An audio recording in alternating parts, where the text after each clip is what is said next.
Día 14 dentro de nuestro reto de 30 días RTC. Estamos con el libro Querer no es poder, un libro fundamental que utilizamos dentro de nuestro programa de recuperación. Mi nombre es Lucas Burgueño y hoy en el día 14 leeremos desde la página 100 a la 106. Vamos allá.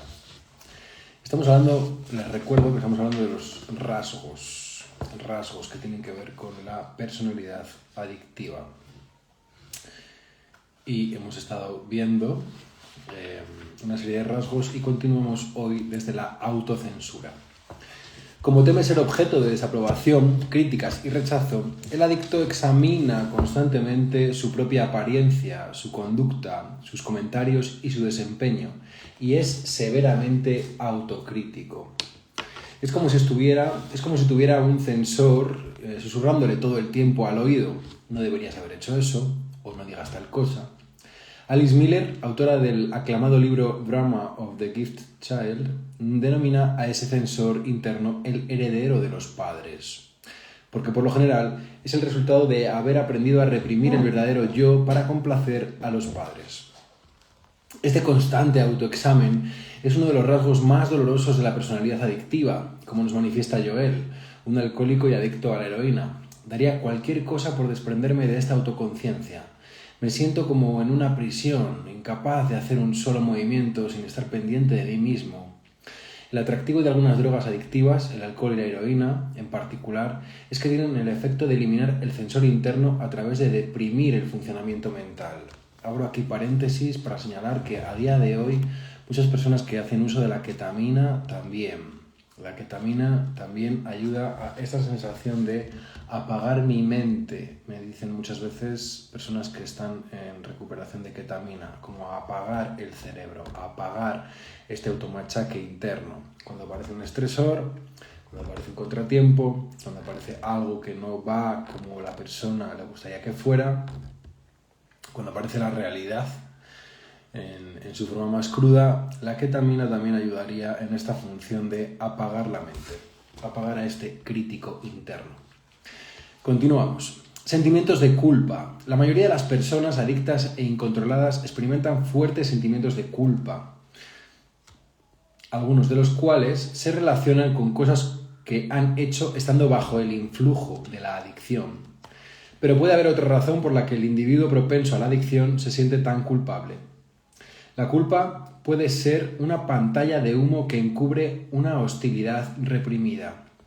Según Alexander Lowen, en el libro Pleasure, cuando el verdadero yo de un niño es reprimido, por ejemplo, si se lo castiga por expresar sentimientos normales, agresivos, sexuales y otros, el chico se enoja por esto, pero siente que no puede permitirse demostrarlo, de manera que encubre su ira con un sentimiento de culpa.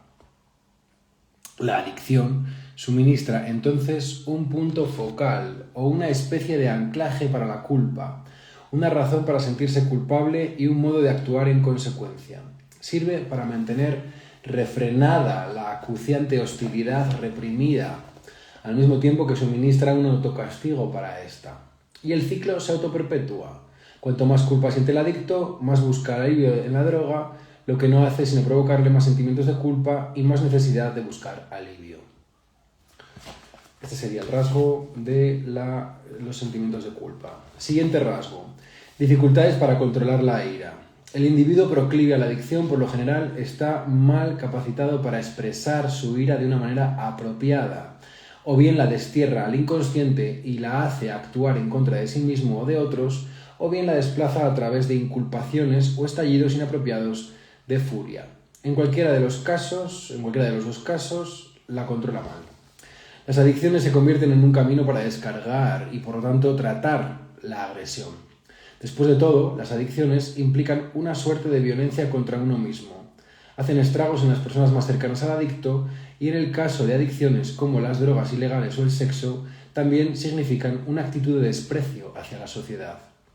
Otras adicciones, como las de la comida y las drogas aplacadoras, como la heroína, véase la ketamina más actualmente, anestesian al individuo respecto de su ira y lo vuelven pasivo.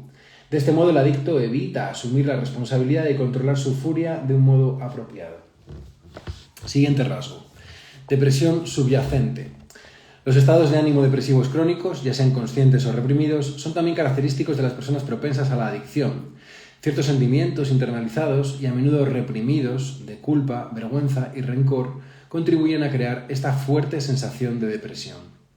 Como señala Anne Wilson Schaef en When Society Becomes an Addict, la depresión del adicto también se relaciona con su creencia de que él debería ser capaz de controlarlo todo. Un objetivo que inevitablemente no podrá alcanzar. Las adicciones que implican una acción tienden a atraer más a las personas que sufren de una depresión subyacente. La actividad y la exaltación constantes de la adicción les sirven para evadir sus sentimientos depresivos y les brindan cierto estímulo para contrarrestarlos. Hasta un 75% de todos los jugadores adictos, por ejemplo, podría sufrir depresión, según los estudios realizados sobre este grupo. Siguiente rasgo: adormecimiento emocional. Casi todos los adictos han sufrido pérdidas en el pasado, siendo el abandono emocional y físico una de las más graves.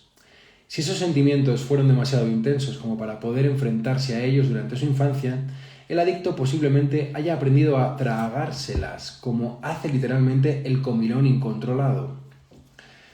Si se evade al punto de no saber ya siquiera lo que siente, se lo puede considerar emocionalmente adormecido. Por desgracia, al no tener acceso a la señal que podría transmitirle sus sentimientos, por estar fuera de contacto con ellos, el adicto pierde la oportunidad de tratarlos de forma positiva para resolver problemas, acongojarse con ellos o simplemente expresarlos y desahogarse. Cuando se siente mal, automáticamente busca un alterador del estado de ánimo, a menudo sin ni siquiera tener conciencia del sentimiento que lo está impulsando a hacerlo. Y los sentimientos no expresados pueden, literalmente, empujar hacia la bebida a una persona. Lorraine, una mujer alcohólica, se enorgullece de haber sobrellevado el funeral de su madre sin derramar ni una lágrima. Cuando 2 años más tarde murió su padre, nuevamente superó el trance desplegando una intensa actividad y afirmando que ella era una persona fuerte. Y bebiendo.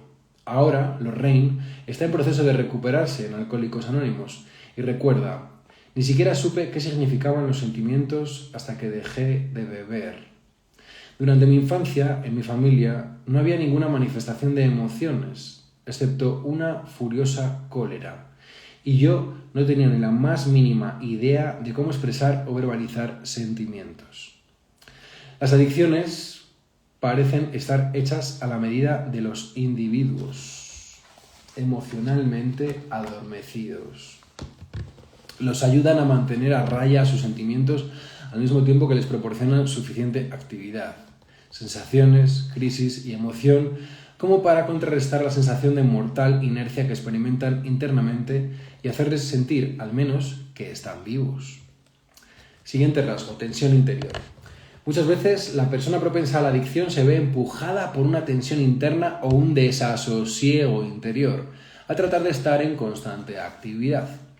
Este es sin duda el motivo por el que muchas de las experiencias alteradoras del estado de ánimo a las que nos estamos haciendo adictos implican una buena dosis de acción: el juego, las compras, los deportes incontrolados, la adicción al trabajo, véase a día de hoy las redes sociales, y las drogas estimulantes. Si uno tiene un ritual al que plegarse y un modo de cambiar de estado de ánimo, nunca se ve obligado a quedarse quieto, sin nada que hacer, durante el tiempo suficiente como para que afloren sentimientos indeseados. Diana, la adicta al sexo y a la relación que presentamos en el capítulo 3, sufrió graves maltratos durante su niñez. Ahora explica el modo en que la tensión interna resultante de ese maltrato fomenta sus adicciones. No puedo frenar, no puedo detenerme, no puedo estar sola ni quedarme en casa. Siempre estoy buscando actividad. Acción, emociones, para evitar volver a pensar en mis heridas. Estoy siempre en busca de la próxima distracción. Porque eso es lo que es la adicción, una distracción. Continuamos, siguiente rasgo: temor a asumir riesgos apropiados. La gente suele concebir al adicto como un individuo que corre enormes riesgos. Esto es sin duda cierto en la superficie, pero las apariencias son engañosas. Debido a su gran temor a fracasar y a ser rechazado, el adicto a menudo vacila en asumir riesgos reales en su vida personal o profesional. Después de todo, si se pone en evidencia y sufre un rechazo, tendrá que hacerse cargo de su sentimiento de vergüenza, una emoción muy común en la adicción. Pero muchas veces el adicto encubre su carácter temeroso, haciendo gala de un falso arrojo que lo lleva a correr riesgos inapropiados e incluso peligrosos. Algunos aspectos del estilo de vida adictivo, como comprar drogas, por ejemplo, sí entrañan un considerable riesgo para la propia seguridad, salud o libertad. Pero a lo que el adicto no se arriesga es a ser emocionalmente vulnerable. Las tareas implícitas en la adicción suelen estar claramente definidas: comprar la droga y prepararla, llamar al corredor de apuestas o de bolsa, abordar a la prostituta, completar el proyecto de trabajo, correr 20 kilómetros cada día. Lo que es más importante, el resultado es muy predecible, incluyendo la vergüenza y la culpa consiguientes. Esta resistencia a asumir riesgos a menudo afecta tanto a las relaciones de la persona como a su carrera laboral, en las que prefiere ir sobre seguro, evitando ponerse en cualquier posición en la que podría sufrir un rechazo. Recordemos a Beverly, la comilona incontrolada, quien expresa: correr riesgos siempre me ha resultado fácil, siempre que estuviera segura de ganar. En lo que concierne a las relaciones, nunca me enamoré de un hombre que no estuviera ya enamorado de mí. De otro modo, podría haber sufrido una humillación. Estamos aquí hablando de un rasgo muy importante, que es el rasgo del manejo de la vergüenza y, por lo tanto, solamente el asumir riesgos controlados, apropiados, no aquellos que realmente podrían cambiar la vida de la persona y no realmente aquellos que podrían enfrentarle a una sensación de rechazo.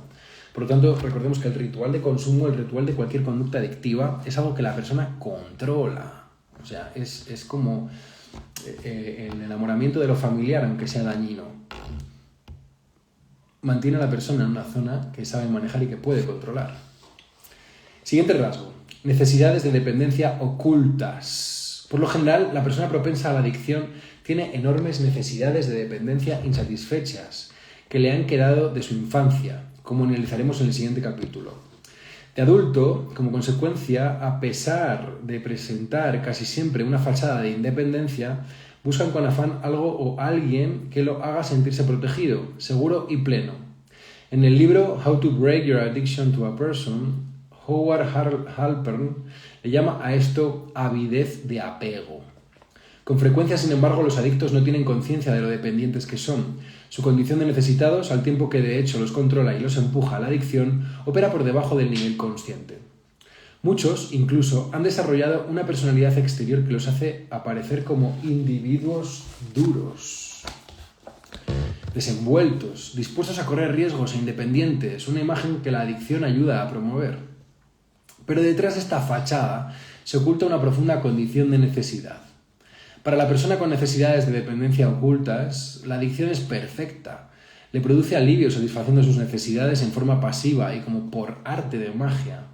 La droga o actividad adictiva le brinda sosiego, seguridad, confiabilidad y alivio, al tiempo que garantiza que la persona seguirá siendo dependiente de la droga, así como de quienes la protegen en su adicción, pagan sus cuentas, asumen sus responsabilidades o lo que sea. Esto lo hemos mencionado otras veces como todo el entorno codependiente, que dilata en el tiempo las consecuencias de sus conductas. El adicto no se ve obligado a reconocer y encarar los sentimientos de necesidad que no se ajustan a su autoimagen.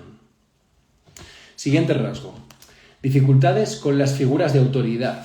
El individuo adicto a menudo tiene dificultades para enfrentarse con las figuras de autoridad, jefes, padres, cualquier persona al mando.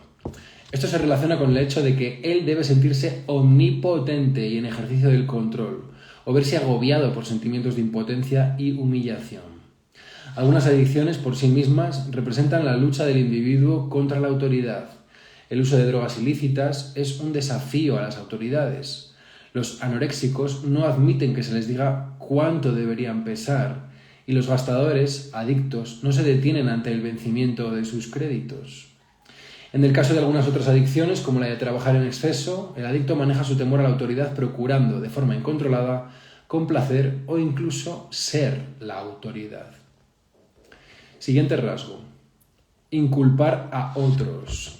Como al adicto le cuesta hacerse responsable de sus actos, con frecuencia culpa a otras personas y circunstancias externas a él por cualquier cosa que ande mal en su vida. Lowell, un alcohólico en proceso de recuperación, refiere que Si me ponían una multa de tráfico, le echaba la culpa al policía.